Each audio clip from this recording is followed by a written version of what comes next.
يا الله يا رحمن حقق أمانينا وفقنا في كل آن في مساعينا۔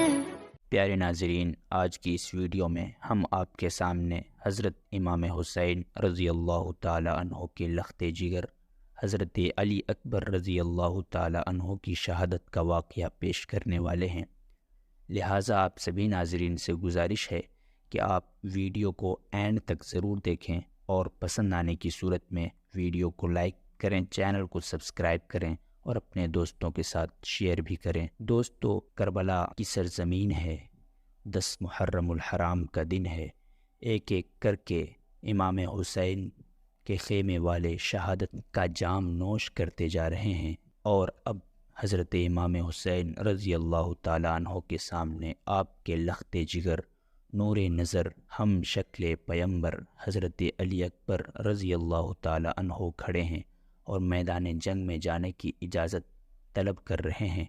آپ نے محبت بھری نگاہ اپنے لاڈلے بیٹے پر ڈالی اور فرمایا، بیٹا، میں تمہیں کس بات کی اجازت دوں؟ کیا تیروں سے چھلنی ہونے اور تلواروں سے زخمی ہونے کی اجازت دوں؟ بیٹا، کیا میں تمہیں خاک و خون میں تڑپنے اور لوٹنے کی اجازت دوں؟ بیٹا، تم نہ جاؤ، میں جانتا ہوں کہ یہ لوگ میرے خون کے پیاسے ہیں، مجھے شہید کرنے کے بعد یہ پھر کسی سے تعارض نہ کریں گے۔ علی اکبر نے عرض کی، بابا جان، میں آپ کے بعد زندہ نہیں رہنا چاہتا، مجھے بھی جنت میں جانے کی اجازت دے دیجیے، مجھے بھی نانا جان کے پاس پہنچنے کی اجازت دے دیجیے۔ چہیتا بیٹا، جس کی کبھی کوئی بات نہ ٹالی گئی، جس کی ہر بات آج تک پوری کی گئی تھی، مگر آج تو وہ گردن کٹانے اور خاک و خون میں لوٹنے کی اجازت مانگنے آیا ہے۔ اجازت دیں تو کس طرح اور نہ دیں تو کس طرح، کہیں اس کا دل غموں سے چور چور نہ ہو جائے۔ جب حضرت امام حسین رضی اللہ تعالیٰ عنہ نے اپنے بیٹے کا بہت زیادہ اصرار دیکھا تو آپ نے چاروں ناچار اجازت دے دی۔ حضرت علی اکبر رضی اللہ تعالیٰ عنہ میدان جنگ میں جانے کے لیے تیار ہو رہے ہیں۔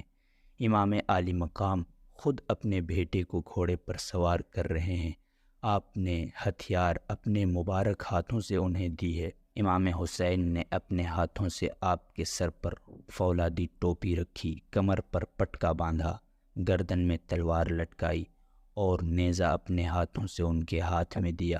بیٹے نے اپنے بابا جان اور خیمہ میں کھڑی ہوئی دکھ رسیدہ بیویوں کو سلام کیا اور میدان جنگ کی طرف چل پڑے۔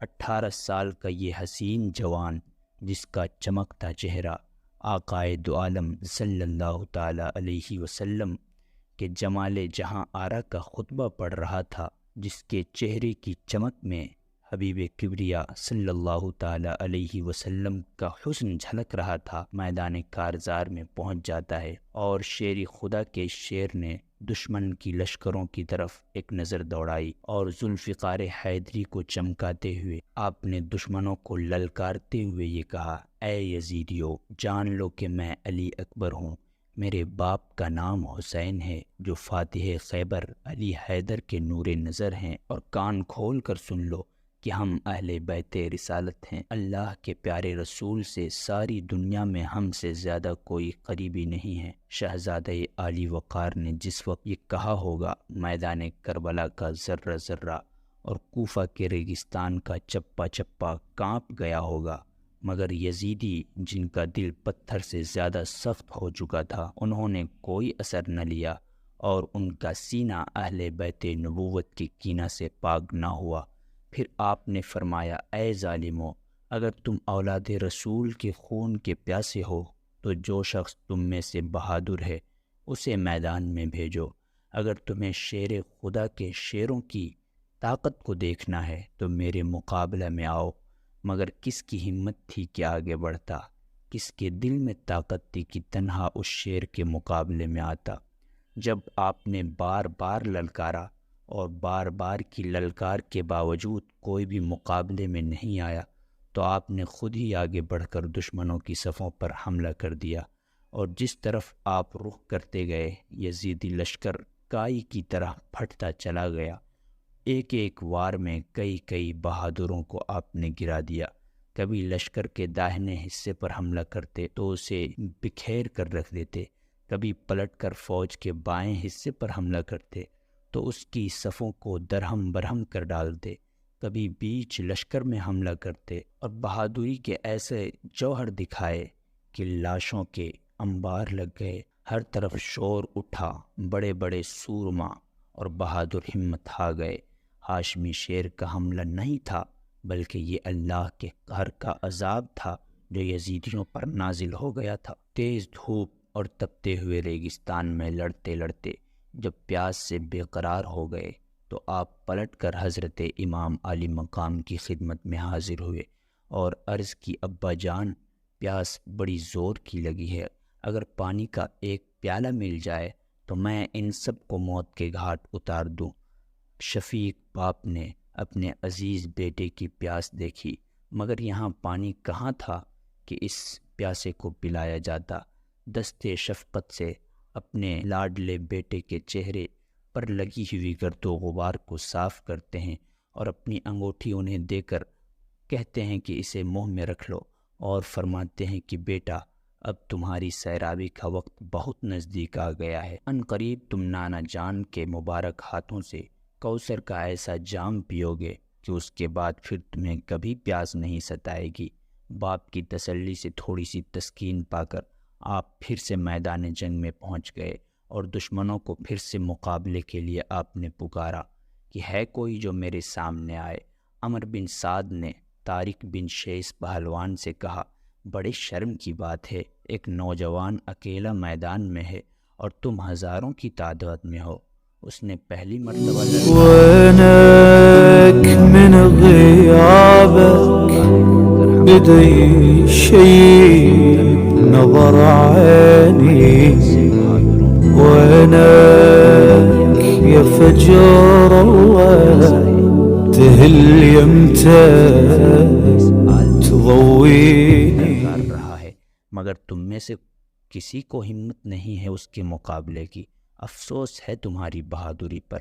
اگر تم میں کچھ بھی غیرت باقی ہے تو میدان میں پہنچ کر اس کا مقابلہ کرو اور اس کا سر کاٹ کر میری پاس حاضر کرو۔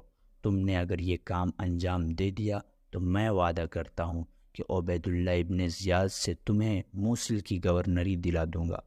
طارق بدبخت نے گورنری کے لالچ میں فرزند رسول کا خون بہانے کی تیاری کر لی اور دوڑتا ہوا حضرت علی اکبر کے سامنے پہنچتے ہی اس نے نیزے سے آپ پر حملہ کر دیا، مگر ہاشمی شیر نے نہایت ہنرمندی سے اس کے وار کو بیکار کر کے سینے پر ایسا نیزہ مارا کہ پیٹھ سے نکل گیا اور وہ گھوڑے سے گر گیا۔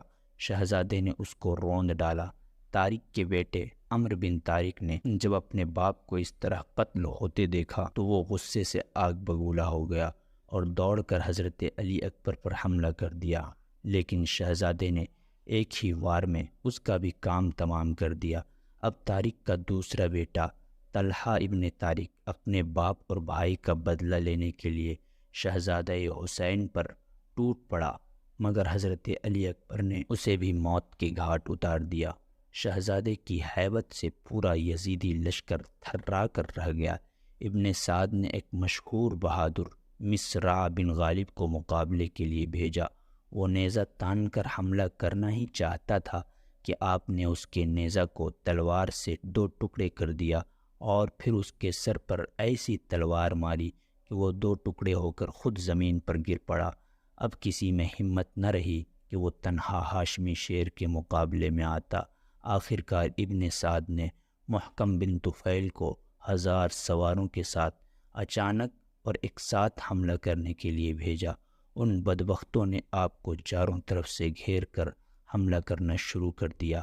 آپ بھی برابر جوابی حملہ کرتے رہے اور دشمنوں کو خاک و خون میں ملاتے رہے، لیکن نیزہ و تلوار کی لگاتار ضربوں سے آپ کا تن نازنین زخموں سے چور چور ہو گیا اور چمنستان فاطمہ کا یہ پھول اپنے ہی خون سے رنگین ہو گیا، اور آخرکار آپ گھوڑے کی پیٹھ سے زمین پر تشریف لے آئے۔ آپ نے آواز لگائی، اے ابا جان، میری خبر لیجئے۔ امام عالی مقام گھوڑا بڑھا کر میدان میں پہنچے اور شہزادے کو اٹھا کر خیمے میں لائے، سر کو گود میں لیا اور ان کے چہرے پر لگی ہوئی خون اور گرد کو صاف کرنے لگے۔ اتنے میں علی اکبر نے آنکھیں کھولی، امام پاک کے آخری دیدار سے محظوظ ہوئے اور پھر ہمیشہ کے لیے آنکھیں بند کر کے جنت کی طرف چلے گئے۔ انا للہ و انا الیہ راجعون۔ دوستو، آج کی اس ویڈیو میں اتنا ہی۔ امید کرتے ہیں کہ آپ کو یہ ویڈیو پسند آئی ہوگی۔ پسند آنے کی صورت میں ویڈیو کو لائک کریں، چینل کو سبسکرائب کریں، اپنے دوستوں کے ساتھ شیئر بھی کریں۔ ہم ملتے ہیں اگلی ویڈیو میں، تب تک کے لیے خدا حافظ۔